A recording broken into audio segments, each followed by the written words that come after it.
Iakyat po natin. Yan, 2, 3, 4, 5, 6, 7, 8, 9, 10. Yan. Ngayon mga idol, kung sakaling ayaw nyo ng ganito, malaki yung pinakang clearance nya dito sa frame natin o malayo, kung ayaw nyo talaga, kung gusto nyo talaga magpalit ng bottom bracket, pwede naman po tayong magpalit ng medyo maikling bottom bracket. Kailangan i-consider din po natin yung cross chain. Baka kamamaya kung sakaling magpalit naman tayo ng mas maikli, mag cross chain naman po yan pababa. Kung sakaling ganito po yung awang nya, 126mm halimbawa po, ganito ang ginamit ko po ditong, ang stock po na bottom bracket na ginamit ko dito, ito po ay 126mm. Siguro kahit mga 3mm, 2mm, 3mm, 4mm po yung ating ibawas, para medyo hindi naman po ganong kalaki yung kakainin na tawag ito. Baka naman kasi mamaya mag cross chain yan, para at least kahit paano medyo dumikit-dikit siya ng konti.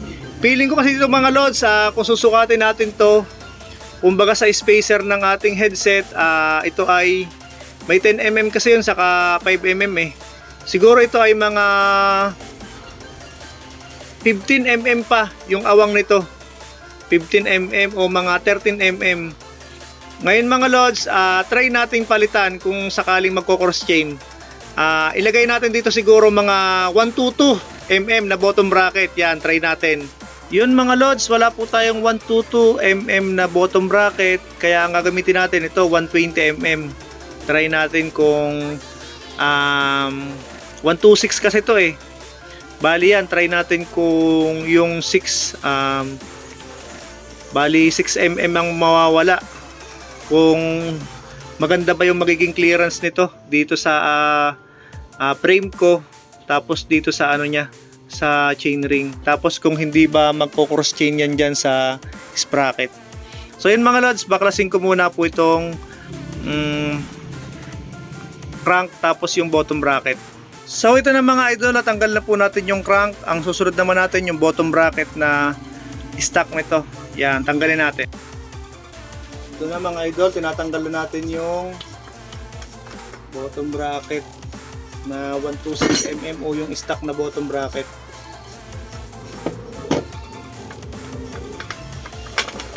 Yan mga idol, natanggalan natin. 126mm yan mga idol. Tapos ito mga idol, yung ilalagay natin, ito 120mm yung ragusa. Okay, lagay natin. Hindi na natin lalagyan mga idol ng grasa to. Pero kung sakaling maglalagay kayo ng bottom bracket sa inyo, syempre lagyan po natin ng grasa. Pati yung frame natin. Yan mga idol.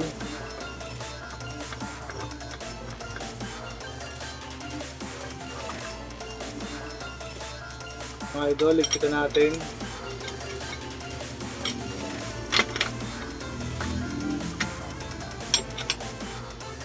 Okay, higpit na.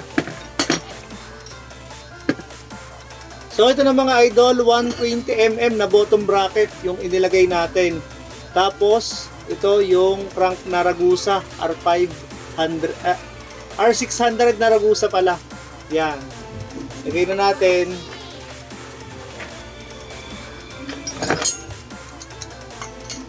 Kita natin ang bolt niya. Yan, idol. Kita na natin. Okay.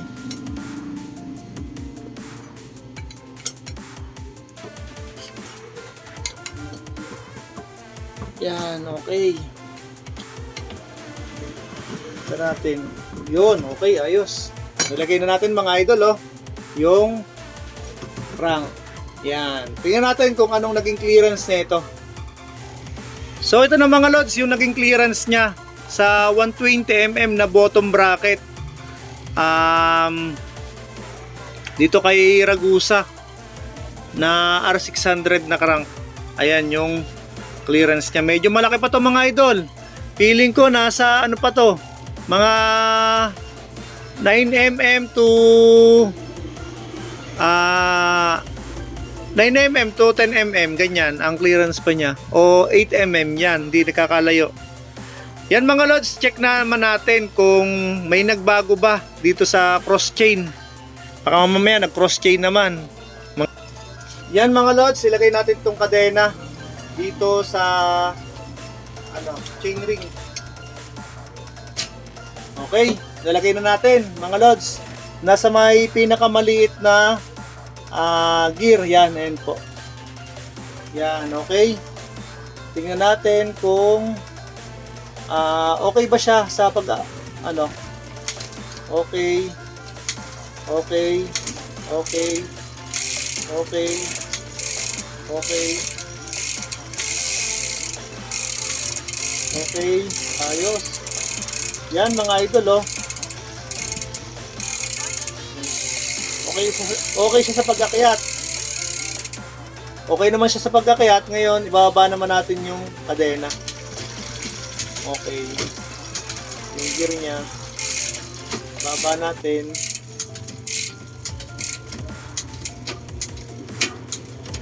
Yan, okay po. Okay na okay.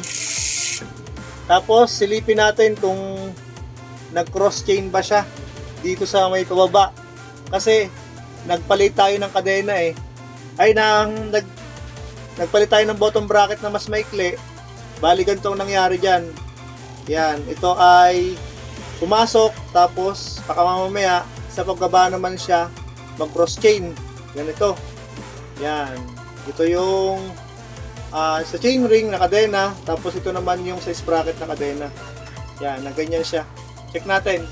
So ito na mga idol, yung 120mm na bottom bracket, halos okay naman siya dito sa may baba. Hindi naman siya nag cross chain, no.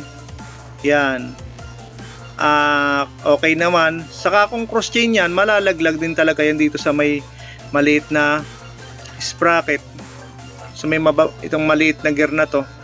Ngayon mga idol, try nga natin kung pwede yung 110mm na bottom bracket, para makita natin kung yung sagad niya, kasi 110mm yung bottom bracket namin dito na pinaka maikli yung size. Try natin.